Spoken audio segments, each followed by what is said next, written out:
Hey guys, it's Melanie from Port Huron Parks and Recreation Department. Welcome back to our second week of urban gardening. So I'm out here in the morning this time, and I thought today we would talk a little bit about the stuff that's coming up here. Remember I said I hadn't planted anything yet this year? So I wanted to walk you through what I've got going and what we kind of plan to do here this coming season, okay? And I also want you to know about just how a small space can really produce a lot for you. Take a look at the stuff I've got here. Hang on.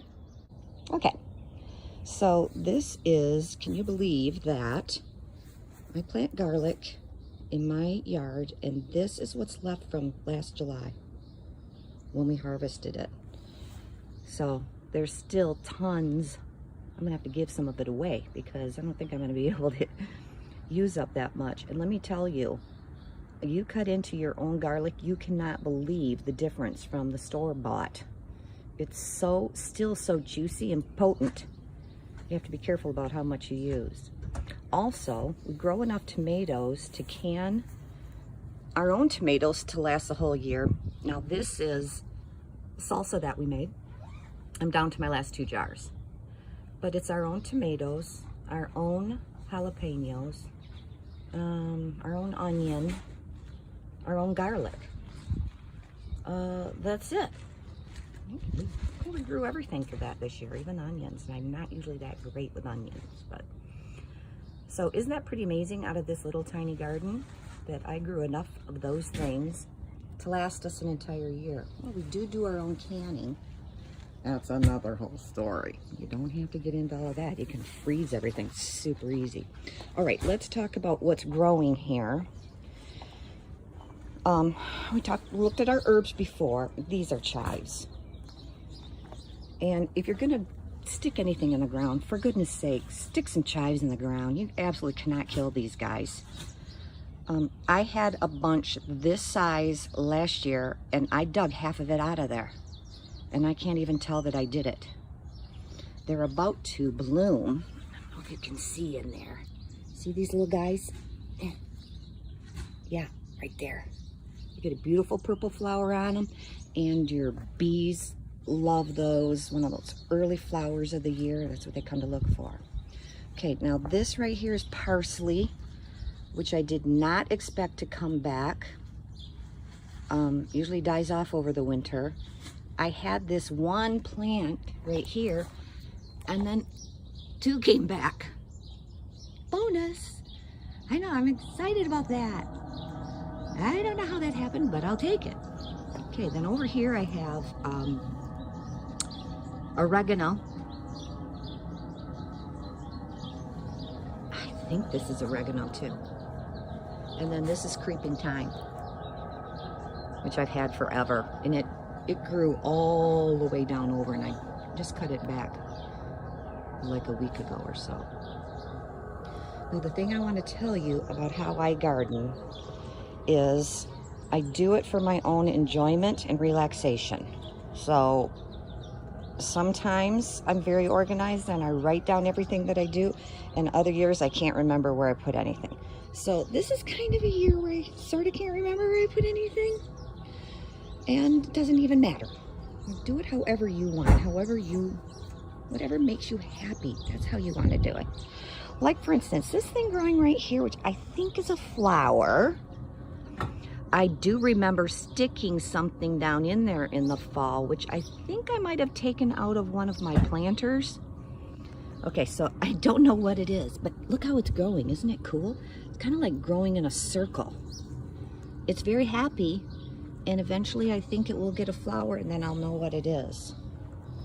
I might move it into a pot. Aren't these super cute little stones I got for Christmas?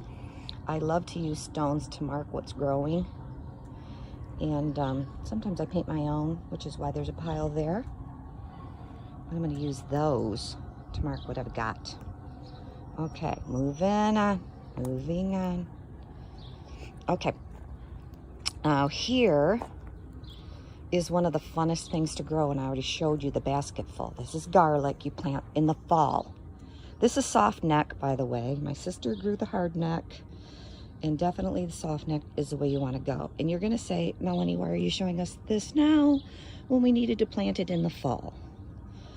Well, I'm just showing you so that next year you'll be so excited and you'll remember to do it. But let me tell you, I totally forgot to put this garlic in the fall. And I came out here, and my husband Dale was like, oh, I guess we're not going to have any this year. I couldn't stand it. I came out here in the freezing cold, and I thought the ground's going to be frozen. It wasn't. And I just dug down in there and stuck a bunch of cloves in the ground. And look, isn't that great? Can you tell that last year this was a carrot patch? That might be carrots coming back. Wow, isn't that crazy? In here is mint. Remember I told you I love mint? This is chocolate mint. And grows like crazy. And then as it grows up, I just pull the leaves back, I dry them, and then I have it for tea. Okay. Then over here, remember I said I had potatoes in here? I did not remember. What the heck? Doesn't it look just like the garlic though? But garlic and onions in the spring kind of look the same.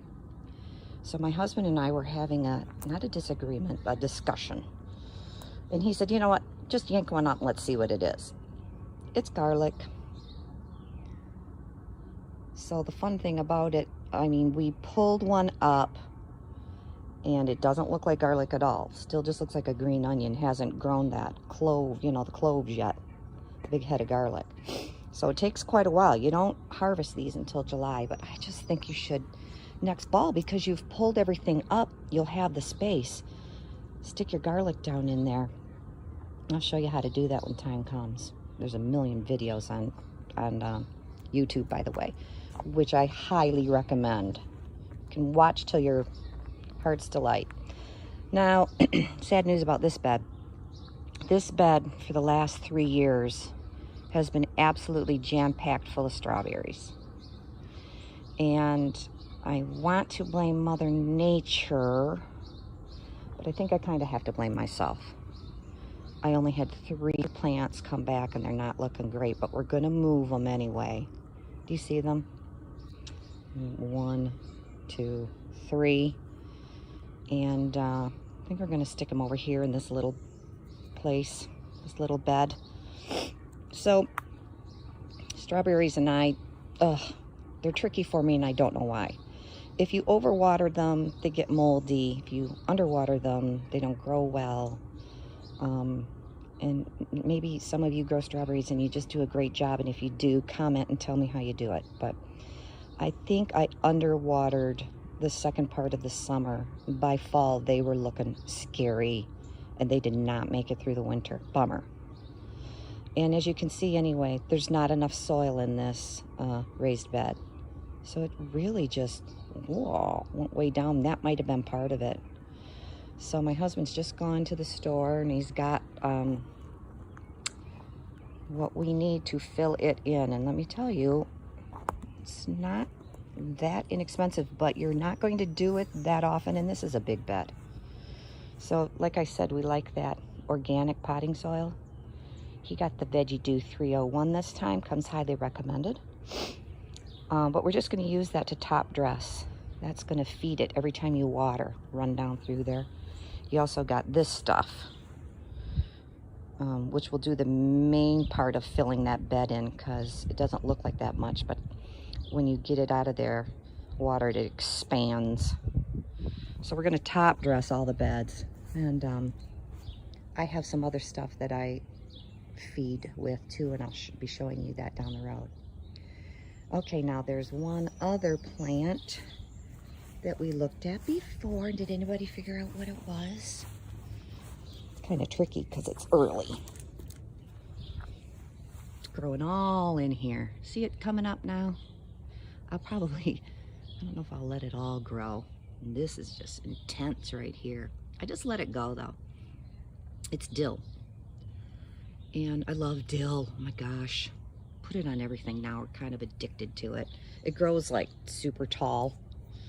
Well, last year we were sitting on our deck having dinner, and I was watching a female black swallowtail butterfly.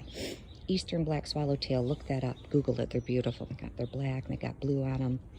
And she came to my dill and landed and landed and landed.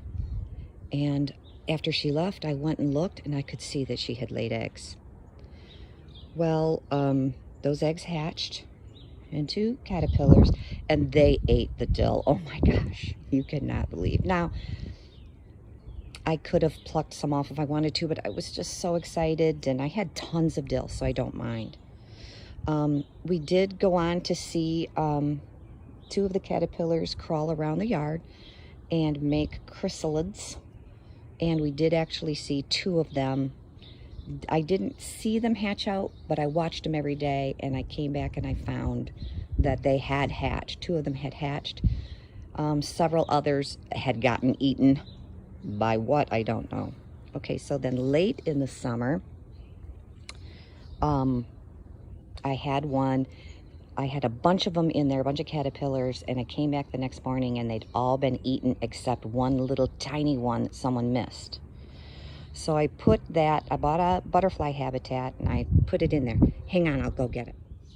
So this is the butterfly habitat that I bought. And I just took some of that dill and put it in there with that caterpillar, and he ate it and grew and grew. And then I watched, and he finally crawled up there and made his chrysalis. Okay, this was late summer. And I've had this guy all winter. Isn't it cool? Still in there. It looks really healthy. So we're just waiting every day for it to hatch. The whole family's excited. When are you getting your butterfly? So I just check on him every day, and we'll see what happens. All right, that's it for this week, guys. Can't wait to get with you again next week. And we'll make a plan for everything we're going to do in the garden and start planting some stuff. All right? Okay, bye for now. Have a great week.